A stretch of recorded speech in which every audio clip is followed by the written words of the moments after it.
believe in exit into prosperity, exit into life after retirement. The Inspector General of Police, Dr. Egbetokun, has praised the dedication and courage of Nigeria police officers while unveiling key reforms aimed at boosting morale and improving welfare across the force. Speaking at the Strategic Police Officers Conference held today at the Goodluck Ebele Jonathan Peacekeeping Hall in Abuja, the IGP declared that recent police operations led to the arrest of over 5,400 suspects, the recovery of hundreds of firearms, and the rescue of 170 kidnapped victims, many from dangerous and remote areas.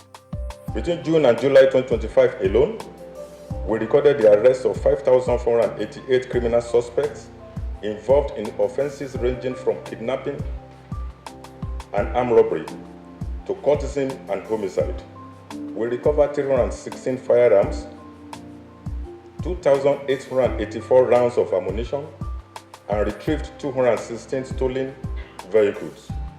Most importantly, we rescued 170 kidnapped victims, many from treacherous and hard-to-reach areas. Behind each of these numbers lies a story of courage. The Inspector General of Police detailed successful operations in states such as Kogi, Benue, Edo, and Taraba. He emphasized the need for intelligence-led, tech-enabled, and community-driven policing to tackle evolving threats across Nigeria.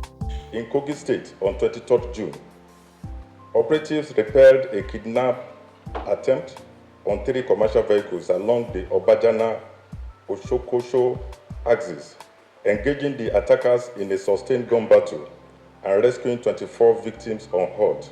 In Benue State, between 10th and 17th July, operatives of the IRT stormed Abinsi town and successfully apprehended Jacob Adiku on 16th July 2025, recovering 3 AK-47 rifles and 220 rounds of live ammunition from his hideout.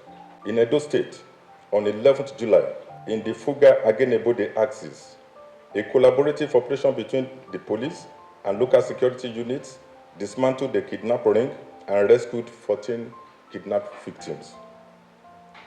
In Taraba State, on 12th July, a white Toyota bus conveying 17 passengers from Enugu to Yola was ambushed near Wukari. A swift and decisive police response led to the successful rescue of all passengers. In a passionate appeal, Dr. Egbetokun turned attention to the welfare of retired officers, describing their current conditions under the contributory pension scheme as morally unacceptable.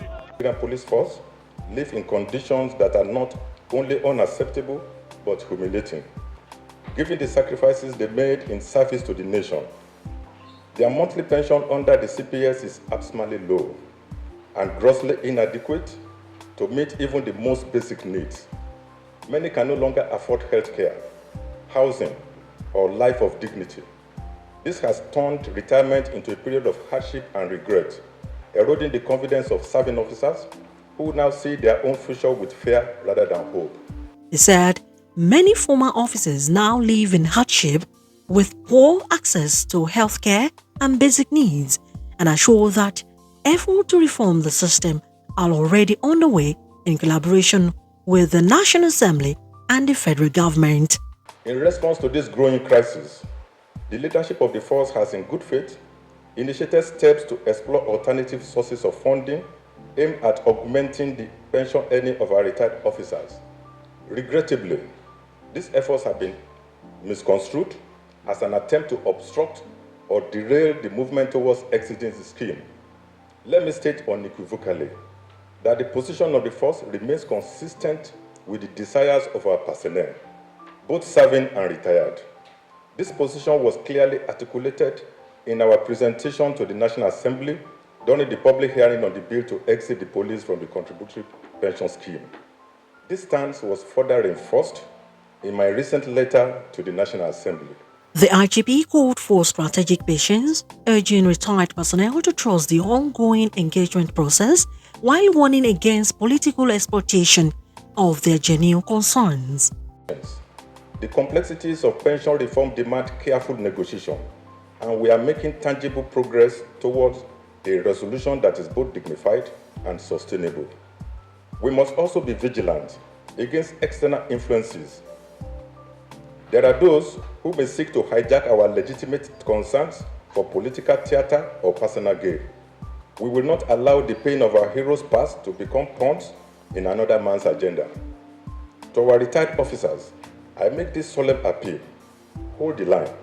Your voices have been heard, your sacrifices are acknowledged, and your welfare remains at the forefront of our institutional agenda. Let us give room for the ongoing efforts to materialize into lasting solutions. As part of new welfare initiatives, the IGP also announced that any officer who wins the IGP's award for exceptional professionalism twice in a row will now be eligible for accelerated promotion, a move aimed at rewarding excellence and strengthening morale across the force. I am proud to announce a new welfare incentive.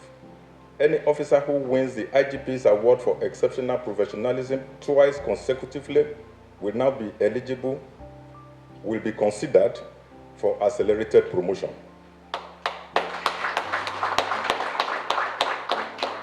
This is not just a reward, it's a call to excellence, creativity, and patriotism.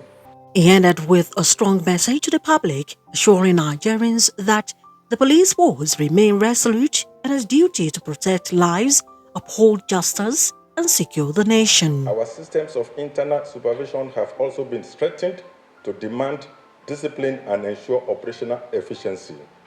Leadership at your level is not a title, it's a daily performance.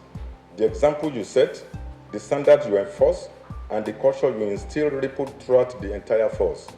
I urge you, remain uncompromising in your pursuit of integrity, innovation, and accountability. To our fellow Nigerians, I offer this assurance. Your police force remains resolute in its commitment to justice, safety, and national unity. We will not be deterred, we will not be distracted, and by God's grace, we will not fail. From operations to reforms, it's a new chapter of accountability, strategy, and service in the Nigeria Police Force. Olayemi Eson for Spy TV.